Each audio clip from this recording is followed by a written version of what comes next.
Good morning to all of mission study members. स्वागत है आपका हमारे यूट्यूब चैनल मिशन स्टडी पर। साथियों, आज के इस वीडियो में हम बात करेंगे हिंदी साहित्य के सुप्रसिद्ध लेखिका शिवानी नंदन के जीवन परिचय के बारे में। साथियों, आज हम इनके वीडियो में हम जानेंगे इनके करियर के बारे में, प्रारंभिक जीवन के बारे में और उनके योगदान के बारे में। चलिए साथियों, बिना किसी देरी की वीडियो शुरू करते हैं। जैसा कि हमने बताया कि आज हम जानेंगे शिवानी नंदन जी के जीवन परिचय के बारे में। चलिए शुरुआत करते हैं। शिवानी नंदन, इनका पूरा नाम है शिवानी नंदन। इन्हें शिवानी नाम से भी जाना जाता है, सुप्रसिद्ध लेखिका शिवानी नाम से भी जाना जाता है और इनका पूरा नाम है शिवानी नंदन। शिवानी, जिनका असली नाम शिवानी नंदन, भारतीय साहित्य की एक प्रसिद्ध कवयित्री और उपन्यासकार थी। इनके बारे में बताया गया है कि यह उपन्यास के लिए विख्यात थी। यह कविताएं तो लिखती थी और साथ में इनके लिए उपन्यास की भी जानकारी हमें दी गई है। उनका जन्म 17 जनवरी 1922 को उत्तर प्रदेश के एक छोटे से गांव में हुआ था। शिवानी नंदन जी का जो जन्म है वह एक उत्तर प्रदेश के एक छोटे से गांव में हुआ था और इनका जो जन्म है वह 17 जनवरी 1922 को हुआ था। आगे देखते हैं।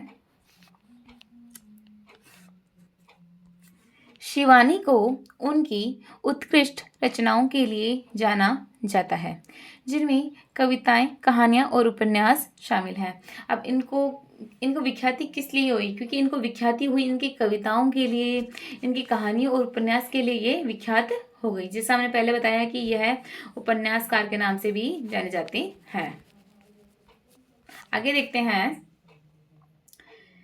शिवानी का शिक्षा जीवन बहुत साधारण था, लेकिन उनकी साहित्य रचनाएं, रुचियां बचपन से ही विकसित होने लगी थी। जैसा कि आपने बताया, हमने इतने सारे जीवन परिचय आपको बताए हैं, तो हमने जो लेखिका होती है, चाहे हिंदी की हो चाहे कहीं भी हो, जब उनके मन में भाव होगा तभी तो वह लेख लिखेंगे, कविताएं लिखेंगे, उपन्यास लिखेंगे। तो इनकी भी बचपन से ही रुचि थी। उन्होंने हिंदी साहित्य में स्नातक की डिग्री प्राप्त की और बाद में अपने लेखन में अपने करियर की शुरुआत की।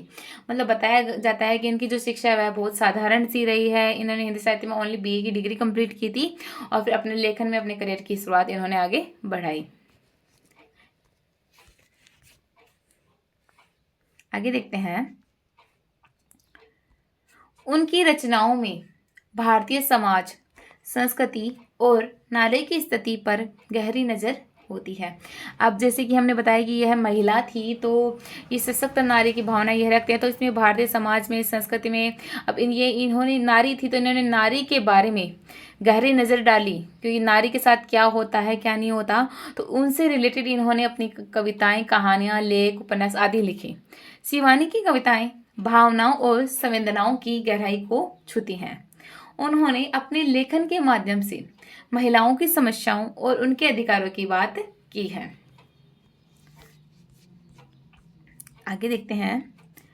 शिवानी की कुछ प्रसिद्ध रचनाएं हैं, जैसे विदेशी, कन्यादान, कथा और काव्य आदि। उनके लेखन में सरलता और गहराई दोनों का समावेश होता है, जो पाठकों को आकर्षित करता है। अब जैसे कि हमने बताया कि शिवानी नंदन जो है, इनकी 3 रचनाएं बताई गई हैं जो काफ़ी फेमस हुई थी, जो काफ़ी पाठकों को आकर्षित की थी। तो वह है, पहले जैसे हमने बताया कि विदेशी एक रचना है, दूसरी इन्होंने कन्यादान और तीसरी थी कथा और काव्य, इनकी रचनाएं रही हैं। आगे देखते हैं। शिवानी का निधन 23 जनवरी 2023 को हुआ। तो 23 जनवरी 2003 को इनका निधन हुआ, लेकिन उनकी रचनाएं आज भी लोगों के दिलों में जीवित हैं। उनका योगदान भारतीय साहित्य में अमूल्य है। तो हमें अगर एग्जाम में ये पूछे जाए कि क्या नाम से कि शिवानी नंदन के बारे में आप क्या जानते, तो आपको एग्जाम में यही 3-4 क्वेश्चन शिवानी नंदन से रिलेटेड पूछे जा सकते हैं, जो अभी हम आपको डिक्लेयर कर देते हैं। जैसे कि सबसे पहले अगर इनके जन्म के बारे में पूछा जाए तो इनको आपको बताना है कि इनका जो जन्म है वह 17 जनवरी को हुआ था 1922 1922 में हुआ था। पहली चीज शिवानी नंदन जी के बारे में, और ये एक उपन्यासकार थी और कवयित्री थी। मतलब उपन्यासकार कौन थी? जो उपन्यासकार और कवयित्री दोनों ही थी, वह कौन थी? वह शिवानी नंदन जी थे। आगे इनके बारे में ये पूछा जा सकता है कि इनकी कौन कौन से काव्य हैं, मतलब कौन कौन सी रचनाएं जो इनकी है। तो आपको फेमस रचनाएं बतानी है। यहाँ पर मैंने फेमस रचनाएं ही बताई है। तो वो रचनाएं हैं, जैसे पहले हो गई विदेशी, विदेशी हो गई, कन्यादान हो गया, कन्यादान और कथा और काव्य, कथा और काव्य इनकी रचनाएं हो गए। अब आगे जैसे पूछा जाए कि इनकी निधन कब हुआ, तो 23 जनवरी 2003 को इनका निधन हुआ। ये 3 जानकारी आपको शिवानी नंदन जी के बारे में याद रखनी है। इसी के साथ आज का हमारा वीडियो कंप्लीट होता है। Thanks for watching and keep supporting. मिलते हैं अगले वीडियो में।